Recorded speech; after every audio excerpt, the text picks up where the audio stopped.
থাক থাক ঠিক আছে।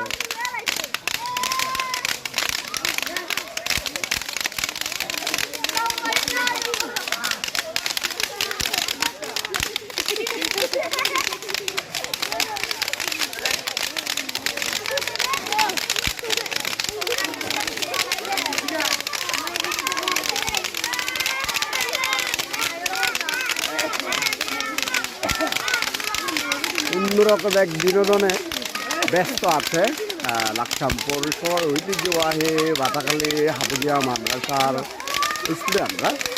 অভিভাবক সমাবেশের শেষে বাচ্চাদেরকে খাওয়ার ব্যবস্থা করেছেন ওনারা। আজকে যেহেতু ছুটি বাসায় যাবেন, এই মুহূর্তে যাওয়ার পূর্ব মুহূর্তে কি উল্লাসে আছে ছাত্ররা, আপনারা নিজেরাই দেখতে পাচ্ছেন।